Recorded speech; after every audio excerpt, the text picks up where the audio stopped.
Hello, welcome to Walk a Mile in My Shoes. I am your host Keeley, and this is actually for Clear Mind with Keeley. My guest today is LittleJay. So, how are you doing? Thank you for having me. You're very welcome. I wouldn't have it any other way. Besides all the pandemic and all the snow outside, I'm good. Ooh, how do you feel about the pandemic? I don't know, it's mad, innit? Because you got to follow the guidelines, not just for yourself, but for everyone around you, innit? Whether you believe in it or not. There's something out there, and it's killing people. Exactly. But, you know, I'm just a bit... It's like the people that are putting the rules out there and the laws out there, whatever, they're the same people that are breaking them. Yeah. You know what I'm saying? I've heard 6 officers got fined for getting their hair cut at a police station. And another 6 officers got fined for meeting up in a coffee shop and drinking in the morning. Oh my God. So if these same people are putting the rules out to us, how come they're breaking them? So this is what makes me kind of doubt the whole thing, you know what I mean? But I do believe something's out there, you know, because people ain't dying for no reason, are they? It just goes to show, though, that it is a man-made law, and the people who are supposed to be, you know, reinforcing that law are the people that are not abiding by it at all. Yeah. So what kind of pace does that set for everybody else? Yeah. But, you know. Anyway, on a brighter note, tell me about Small Talk Empire. Wow. You know what it is? Obviously, when I went away, I come out of prison in March the 1st, 2019. Yeah. And, like, obviously, I was just getting my grips back with, you know, humanity and certain things going on out there in the scene. And at the same time, Keeley, I was trying to find myself. Yeah. But, you know, before I went away, I was doing roadman things and just playing up, just doing stuff what I shouldn't have been doing, you know what I mean? And What did you go to prison for? conspiracy to sell drugs. Okay. But that's just something I've been involved with, like, the moment I left school. Just, like, it's all unknown, you know what I mean? I did try college and I lasted about 6 weeks, got kicked out of there, and tried another college.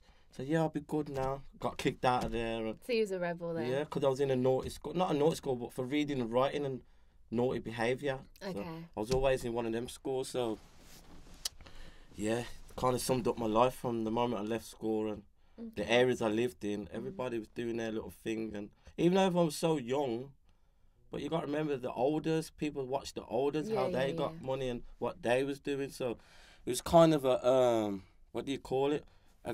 A roundabout going round, like just follow. But yeah, then you know what? To be fair with you, it was only like when I come out 2019, I've stopped everything, and it made me realise, you know, the same energy what I do put into the road and sold drugs, I put the same energy into the things that are positive that can make a legal difference in my life, you know. So yeah, get back to small talk. I always knew I had a little character about me. You know what I mean? And we need the world to see that character. 100%. You know what I mean? Everybody needs to see LittleJay. I don't knock anybody going out there working, doing a 9 to 5, but I'm not your Sainsbury's guy. I'm not. I'm not your bus driving guy. Get me? I'm amazing. The world needs to see that. So, talking of driving, I just want to say, a lot of people wonder how you can drive. Yeah. How do you drive, Jay? Well, I've got Well, I'm meant to have pedals. I'm original cars, what I own and what I have. Yeah. Would have pedals on. Okay. So it's all comfy for me where I can just sit. But now times have changed and that, and I'm always probably all legal though. What I'm doing, driving other friends' cars or rentals cars or whatever cars around. Long as I'm legal, I'll jump in them cars. And the reason being, because it's all changed now. You got to remember, like, a lot of the new cars, German whips, it's like seats go forwards, steering wheels come out, seats dip, and so there's no point having pedals because the whole structure of car models have changed. You know what I mean? So I've always been able to drive from my early 20s, late teens, and that legally. But that's how I can drive. Not a problem driving, and I am a bloody good driver. Well, Lamborghinis. I can vouch for that. We've got a picture in the Lamborghini. Come on, you already know, man. You know how it is, but. So what's your goals for Small Talk then? I want to address it. I also want to do a lot for myself to let the world know what I'm on and what I'm about to do. And let me break that down, not just say what I'm on. Like I said, I want to be out there. I want to be an entertainer. I want to be a host. And I always see myself like a big nasty or Am I a jammer on the Channel 4 Frontline doing my own show? And, Yes, you know what I'm saying? Or Wizard Kids. And, that's what I want to... Yeah, you've got the energy for it as well. And that's 100%. Where I want to try and get Small Talk high and high, where, you know what I'm saying? How do you feel like you've been supported with your new ventures since you've come out of jail? Because obviously you was involved in a world full of like drug dealing and all that kind of stuff. And then when you venture out and do something for yourself, then how do you feel that what kind of...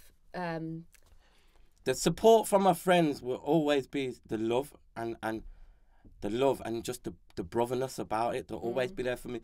But for my career, they're not very... They weren't very familiar with it, because you got to remember we're all in different aspects of life. So where they're doing a 9 to 5, like, you know, plumbers, bricklayers or whatever, constructions, whatever they're doing, then I want to do that life. We're two completely... We're good people, we're friends and that, but we live in two different worlds. So they probably wouldn't be supportive, where they'll follow me around all day, video me or take me to this venue because I booked here or doing that. They're not weren't on it like that. And that's not anything where you say it's disrespectful, bad. It's because no one was really aware what I was actually doing. And I don't think I was aware what I was actually doing, because I've always just been LittleJay from, let's go back to 2007 when I hit out to Napa. And I was just meeting up with bare artists like Big... This I'm so close with Big Nasty, and I remember there's times where like you got gigs and Skep Down, all them on stage, and me just run up on the stage and I'm taking the mic off someone like, and yes, I'll take LittleJay and boom, boom, boom. But everyone's like, where the fuck who's this kid? Like, this is the things I was doing. I was out there with friends, but I was doing this on my own because I have a vision. If I have a vision, like, act on it quick. I think I could see myself on that stage. What's stopping? Yo, get past security and that. It's like little gigs where it'd be down like Manchester and the Baseline Festival, and you got all like Triller, MNT, all them booked on the thingy on the flyers. But I'm going there as a raver with my mates. But as soon as I see the energy, I'm like, yo, come round, security there. So, yo, look, he's let me on there now. I'm not even booked. I'm there, got videos, grabbed them like, and yes, I'll take LittleJay. 5,000 people like this. What's that tune? What's that dog? Ooh, yeah. Ooh, and I remember I had the crowd like this. I went, stop that. I made the DJ stop. In front of 5,000. I don't know what I was thinking I was doing. And it's just little things like that. I always had a buzz and I always knew what I wanted to do, and I never gave up on it. 100%. And even though it's been slow and took me in different directions, it's always been around, like it's here music, acting. Yeah, you know what I'm saying? So now. That's what. So you've always been involved in the industry then, so you've always known people in the industry and stuff. Yeah. How do you find the industry? How do you find like social media and all that kind of thing? So you've got a good following. You've got about 9,000 followers, my G. But you know what it is? I'll tell you, like with the media, like I think a lot of people's energy, I wouldn't say it's fake, but it's just different in a real life. So this is how I am in it. I know it's only like pictures and stories and things like that, but if I'm putting up something like emotional, like my best friend that I lost, or something on my little cute niece, or Mother's Day, and I'm getting strangers all over the world liking these pictures, but then people that I know that I probably grew up with won't even like these pictures, but then it's not like you're stalking, but then you'll see something like Banter Talent will come up, or Burns Grime will come up, and then you'll see the same people liking all these mad little, you know, meme like Instagram pictures. But I think so you've gone out your way to like that, but you wouldn't like mine. All right, I'm not pissed. But see that same energy you got on Instagram. Keep that fucking same energy in the real life when you see me. 100%. You know, like that. Keep that same energy, because I don't want you being like that on there. And when you see me, yes, LittleJay, why go on? Fuck you, dickhead, about yes, LittleJay. You know, like that. And that's all like females and males. Like there's a lot of people, because it's, you know what it is as well. It's a lot of sitting on the fence as well, where you've like some of your people fell out with people, or you fell out with people, and because they're around that people, they can't show love to you because their people will see that. You know what I'm saying? They always have to please their people. People please. You know what I'm saying? Where we're not peaceful. We're not like that. Like if I see something nice, then I like it. Not a problem. No, I don't have no feelings, or you know what I'm saying. I don't go down that road a lot because it's just mad out there. I'm just saying, yo, keep the same energy with me in a real life, innit? Because I'm not into all Especially if they're watching the stories and not liking the posts. Yeah. That's what gets me, because I understand the algorithm. So I understand that there's certain times that you have to post if you want to get a good engagement. I understand that not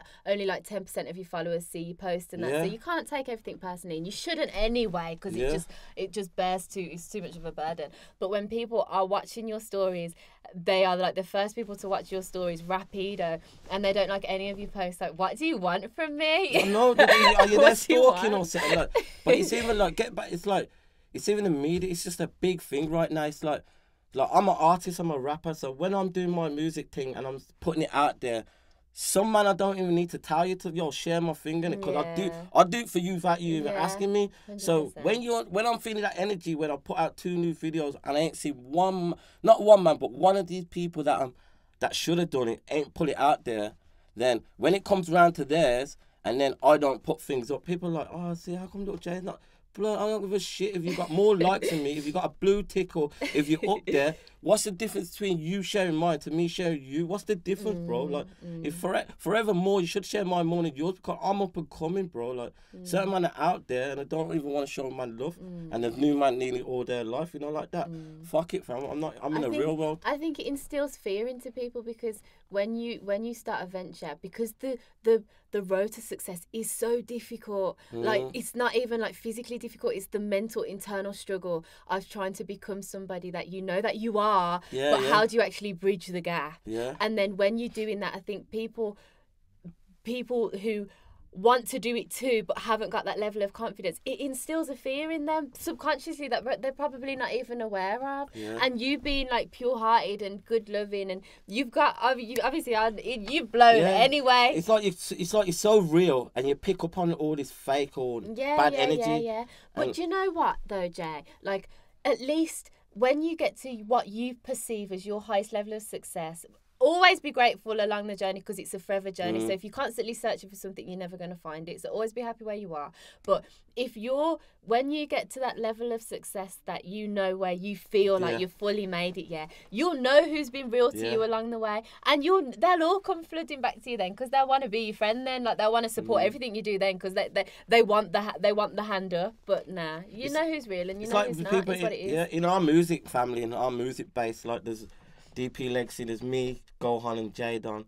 So we've been like that from the moment Danny passed away. We put that name out there. And DP Legacy means Danny's, Pedley's, Legacies. And because we've all kind of encountered and been so emotional with certain aspects of Danny passing away, it brings us close together. And we put our music out there, but we are individual as well. You know what I mean? As you will get to know that over the times, because we're going to be a lot of this. But what I'm saying is, like, even with the people around me, it's like they see. It's not like we're the only ones seeing it going mad and that. They see it. So what we tend to do is just, all right, then we're aware of it. You know what? Pay no notice to it. Just keep your shit pure and real. And that's why now we're going into bigger, better things, because we're not paying attention to it anymore. Where we was like, what? Fuck you, dickhead. And, rare. And, see man on road and all of this. Not anymore. We're too old for it now. 100%. No, like that, too old 100%. For it. And they feel it, they know it, because we're not paying attention now. And we're thinking, it's like this kind of like coming our way, and nah, fam, we keep it real out here. Remember what you was like last year? We still got that same energy. The more positive you become, the more pure you become, the more sensitive you become to bad energy. That's why I spend a lot of time on my own. That's why I'm a homebody, because I don't even want to come out anymore, because I don't even know what people's intentions are, and I'm not even looking to find out. I just want to do me. It's bad out I just there, want to be the best version of myself, like, for real. It's bad. And I love you so much, Jay, because you've always supported me with every single venture that I've ever done. Real people though, that's 100%. Like yourself. Real people do deserve to get like the support, because they're not getting it out there what they should get out there. You know what I'm saying? That's the truth. Tell me about your fashion. You're a little fashionista. Oh, you know what it is? You want me to go to the I get little pictures every now and again. Keeley, this jumper or this jumper. What should I wear with this? What should I wear with that? I've got a bad anxiety, you know. Like, before I come out of my house, I've got a bad anxiety in my clothes. Before I come out of my house, I have to be correct and check. And like now, look at this. Like now, look, Puma. Puma. It has to be correct. If I'm not coming correct, and I'm struggling for an hour in my house, like, what I'm gonna, and that's where yourself will come in for my missus. I'll be like, oh, what direction to wear these? Yeah, but they don't go with this. Nah, what you saying? And I'm like, Jay, sit down, calm down. Who are you impressing out here? Like, if did all you impressing, go look on pictures. We did that. No more impressing. So I said, calm down. That's it. Chill out. And I'll just come out in a fucking Puma tracksuit after all that. Love it. You know what I mean? So, yeah, and it goes back to Bratz, the clothes shop that shut down. Only kids shop. Come on, I was at official there. They're sending me like things through my letterbox. Oh, Mr. So-so, we got this today, and make sure you get in. Yeah. Remember one time I went to a shop in chocolate. Just for anybody who doesn't know what Bratz is, tell everybody what Bratz is. It's a kids, it was a kids designer shop in most of the cities. Like Birmingham had a couple of them, and Solihull had one of them. But yeah, it was a thingy, a little designer shop. But I'm mad for clothes. They opened a shop called Chocolate in Solihull. I went up there with £480 in my pocket. I only wanted to get a couple of things like jeans and tops, and it's like when you go supermarket and that, you're picking things up, and you know what I mean. You think, yeah, that's cheap. So I'm picking a few things up now, yeah. And I got to the counter, and she's going, yeah, that's 2100 and like about 2,100 or something come to. But I only had £408 in my pocket. And I listen, listen. I'm not going back to these times where my mum sends me to the shop and I ain't got enough. I start putting things back at the till like a dickhead. I'm not doing that. Cause listen, I know I got a missus, but this is time ago. The shop was full of women. Like, you know, workers and that, young women. I said, you girls ain't drawing me out now. You ain't making me look like a dickhead. Watch this, innit? So I ain't putting the clothes back, so I've gone to the front. I go, like this. I said, how much that? She said the price. Like, shit. Oh, you know what it is? 1 minute, yeah. Freaking now. Yeah, I'm back in a half hour. Leave everything there. Back in a half hour. Just blew home. Blew back and give it. And she's like, yeah. Come out of jail, yeah. I thought you were going to say you just took them all and ran out. Nah, bro. Come on, man. I ruined it. I didn't want to buy them. I wanted to put them back. You're not understanding, you know. Shouldn't have gone back. £2,000. I wanted to put them back. Nah, that would have, like, silly all this one. That would have been my name dead out there. Dead. You know, like that. So I said, nah, fam. Killed me, that did, you know. What's your family life like? My family, like, I love my family, you know. Obviously, my niece is the important thing to me because I ain't got kids, innit? Like, I've had a few close scares and that, but everything's for a reason in life, you know. I believe that you'll have children. I can see that for your future. Obviously, I've got a nice little missus now. You get me? We are having a little talk and that, but yo, I have to make sure I'm doing the right thing, you know, because if I'm bringing a beautiful little something into the world, I've got to make sure I'm giving all that time and, you know what I'm saying? 100%. Kids ain't a joke out here, fam. You have to make sure you give a lot of time to. So yeah, I've got a beautiful little niece that like everyone would know that she's always with me.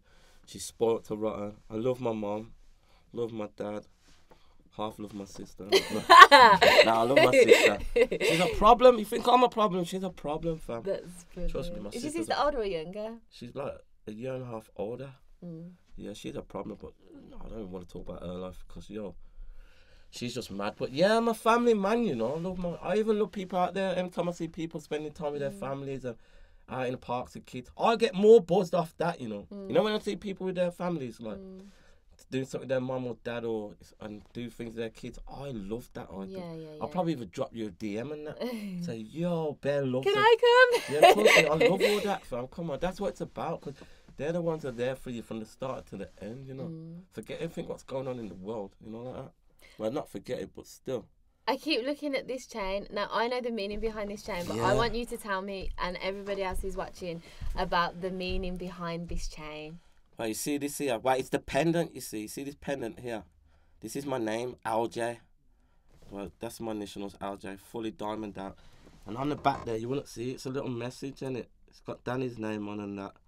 But what it was, obviously, when my best friend was ill, we went to Mexico for... So, let's talk names. So, Danny Pedley. Yeah, Danny Pedley. Like, a lot of you be aware of him. I'm not gramming that, but people that ain't here, he's my best friend from, like, growing up from early teens and that, you know, back of the buses and... Yeah, and... Danny Pedley, was a legend. Legend. In all of the areas in Birmingham. Everybody knew Danny. Danny connected people to each other, connected areas. All over the world. All over the world. Met all over the world, from Mexico very, to very America. Good person. Come on, official. But yeah, obviously, we done all our little growing up, went on holidays together, clubs and, you know, all of that. And Danny got ill, he got cancer and that, yeah. And how old was he when he got cancer? 27. Yeah. He was 27, yeah. But that's why you have to be so correct with your health and that, because sometimes you can be going to your GPs and that, and not even know, they won't even pick up on it straight away, you know what I'm saying? These are the things that happen. Not even the medical team pick up on these things straight away, so these things get worse and get aggressive. And yeah, and because he was a legend, he was so loved. He weren't going out like that. He was a fighter, so a bit of money got put together through his family or whatever, and there was a drug out in Mexico, just over the border from San Diego, and I can't tell you what drug it was. It's something to do with the chemo. But you got to remember, with cancer, it's the chemo that batters you, you know. See, when they give you the chemo, that batters your body off. So this drug that went with the chemo just kind of helped from not getting, you know what I'm saying, from not getting battered and that. And we done 3 months out there. We even met with the drug cartel and that. Not on no mad thing. They were smoking weed and they give us a spliff and that. And we weren't in no happy part of Mexico anyway. It was mad out there, like proper mad out there. And anyway, get back to the chain. We come back from Mexico, and 2009 we come back from Mexico at the end of 2009, and I remember it's about a week before Danny passed away. Could have been a few days. He knew, you know, he just knew, and he's gone to me now. He's phoned me up, innit? And he's gonna, oh, where are you? I said, boom. I was probably at my yard or something. He said, oh, come to my house. But these times, I knew he was ill, and I knew. I didn't want to believe it, innit? Because I was like, nah, man, he's a fighter. But I think we just all knew, innit? Just knew. He's like, come to my house. And I weren't sure what kind of phone call it was, so I was like, everything good, innit? Like, yeah, everything's good, fam. I just want to chat to you, innit? Like, come to my house, innit? So he said, just, you know, we was kind of cheeky. Just hurry up, man. I said, yeah, come in. So I come to his house now, and he's gonna, yeah, sit down a minute. I want to chat to you. So I'm like, hey. So next meeting, no, yeah, my man just said, listen, you be my. It's like, listen, I don't even mean no like homo, no gayness about it, but it's like, you know, when a man proposes to a woman and he's giving that little speech before, and you can just see something in his hand. So I'm thinking, I'm confused now, innit? Like, obviously his wife's in the kitchen and that. She must have knew, because I think she was probably all emotional. I don't know. She was in the other kitchen. She was in the other room. And it was just me and him in the living room. And he's gone, listen, you've been my best friend for many years. You was there for me. And look, you know what I mean? Like, I've gone to Mexico. You've come there, not questioned. You stayed out there with me. And I just want to thank you and just give you a gift. So I'm like, huh? And he knows I used to always love jewellery. I was always into jewellery. And that still am now.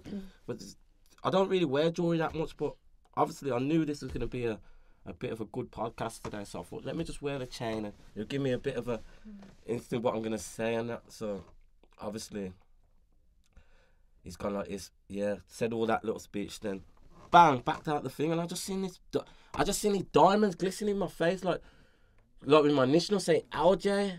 I was like, I couldn't speak, and he's like, yeah, this is for you. And I said, I got emotional anyway, because obviously man don't cry, but yo, when you love someone and you lose someone, an emotional thing, anybody would cry. It's only human, innit? So yeah, I got emotional and that. And he said, yo, stop all that, bro. Yo. Just get yourself a chain and boom. Because these times, life was good, innit? We was all doing our little thing and that. So yeah, I must have got myself a chain and that. And yeah, I got myself a chain. Sorry, I just have to think to every detail because it was so emotional. Got myself a chain, and yeah, and how many years? It's been 11 years, and I've still got it. But that, yeah, the chains, I've had loads of chains for it. Chains will always get switched over, because chains probably something I'll put on there. But this here, this is sentimental. This would probably get passed down to somebody in his family or my family. Yeah. It's not something that would ever get sold or go to my grave.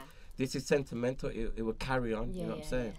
So yeah. Legendary like Danny himself. Yeah. So yeah, that's Danny Pedley, true legend. The whole world will know already. But yeah, it was emotional, man. I miss that guy. I really do. Like every day. You know what I mean? But yeah. Is there anything else you want to speak about? Anything else that you feel like you want to say? Now you got people listening to LittleJay. Yeah. I'll just say thank you for having me on your show, bringing it up about my new thing, Come Small Talk, because like I said, like I got out in March 2019 and I made that Born in August, a few months after. That was Born, and that's when we started opening an Instagram account and doing little mad things on road for it. But then it just went on pause, and it weren't even through all this pandemic lockdown. It was just me being a little like arsehole, not putting every energy. You know that little video, the caption, I'm ready, I'm gonna go, I'm gonna do it now. I'm gonna do it. Oh, maybe the next one. I'm going. Oh, maybe the next one. Oh, it's too late now. It's too late. That was me. You know what I mean? And that's what I mean. I thank to a lot of people around me, Ryan, Gohan, yourself, Jadon, like all my team. Walking while in my shoes, Bronson. I thank all my team that's around me, support me through this journey. You know what I mean? Because it hasn't been easy to find what I wanted to do, and this has always been me. I need to. You know what I mean? Like I said, when I was out there in Napa jumping on the stage, and I've even got pictures when I was a kid about, how old was I? About 8. I put them up not long ago on my Instagram. My mum bought me a little karaoke thing, like, screaming out. I've always had the mic in my hand. I knew. I just knew. You're a born entertainer. You just don't know where you're supposed to be entertaining or who you're supposed to be entertaining. Yeah. I had the same problem, man. But you do well with it. Wow. There's things that I could have, like, I don't know, it's fear, isn't it? It's fear, it's anxiety, it's doing something different, it's trying not to, you know, be perceived as crazy, even though everybody's crazy for doing the same as everybody else, but it is what it is. It's like with the anxiety thing, remember I was saying before, no one knew about all these illnesses when we was growing up, like ADHD, mental health, mental illnesses.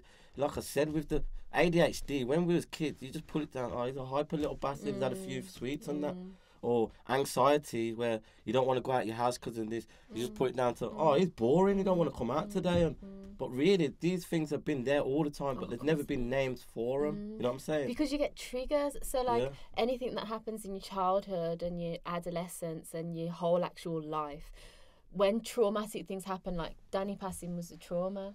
So every time you hear or speak about Danny, you will feel a certain way because it will take you back mentally and emotionally and physically into the state of being that you was at the time where Danny was around. So if you can imagine, that's what happens to you every time something triggers you in any area of life. I know you spoke about being mixed race and growing up in like the early 90s and stuff. Born in the 80s, growing up in the 90s. It's not easy. Like it was very, very racist. Yeah, it was. It really, really was. And I just we was born into racism. Yeah, 100%. Because our parents have been dealing with that shit from way before we was born. Yeah, and I think that obviously racism has always been around, and it's us. I can't even say it's got better over the years, but it's got, you know, it's more accepted in society. But then all of a sudden mixed race people come along, so it's like a whole new breed. Everyone wants a bit of black. Don't go back. And then you've got like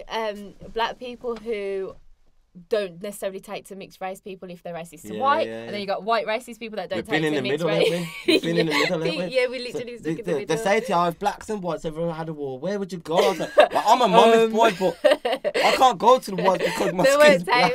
You know, so what am I meant to do? Like, so I don't know, but yeah, it's like racism is a big thing. See me growing up as well, you got to remember, because I've been small, I've had the name called, oh, you little midget, or you little black this, or you dwarf this, and I've had all the Wagon, Nig Noggin. I've had all these names, so this is what's made me who I am today. Like, fuck you. Build strength of character. You can say all these little Instagram comments and YouTube comments. What you think that, bro? You understand where I've come from? The 80s. You understand what I've done? I'm unshakable, unbreakable. Come on, you're mad. Come on, fam. Strong faith. They don't hurt me anymore. But yeah, like I said, it's a new beginning. It's a new beginning. Put all the oldness behind and all the people that, you know, just that's it now. Let's focus on, I've got my team around me, got my loved ones around me. I know where I'm going now, you know. Good. So, yeah, you're going to be seeing more small talk, DP Legacy, yeah, RIP. That's what I mean. We lost a lot of friends, you know, Keeley. I know. It's only because Danny was so close to me. He gets mentioned, but Debs, Tyrone, with James, Glenn, Kush. You know, we've lost a lot of people, you know what I'm saying? So, rest in peace some more, man. Trust me. But we have to end with a motivational message because, you know, I'm Mrs. Motivator. To everybody who's watching, what would you give? Okay, let me ask you a question. I want you to, what would you say to the younger generation coming up now who are probably wanting to step outside of their comfort zone but fear what other people around them will say? I think, it's easy to say, oh, don't listen to people, do this and do that. Listen, make sure you get the right people around you from the start, you know, like that. Make sure, not everyone's going to be like wanting to be on what you're on, but you just need some kind of supportive, you know what I'm saying? Just make sure you can't do it on your own, Keeley. No, you can't do it. You can sit here and say, I did this on my own. You can't. Just make sure you got the right people around you. Whatever you want to do, if it's opposite to what they're doing, you know what I'm saying? Just have the right people about you and just, you see people's opinions. They're not paying your bills. No. So why are you going to worry about them? Forget their opinions, innit? Go do what's going to pay your bills, innit? Forget them because they're going to be sitting there still watching you and, fuck them, man. Come on. You know, that's my message. Come on. You don't know how it is. Thank you. Thank you for coming. Yeah. Thank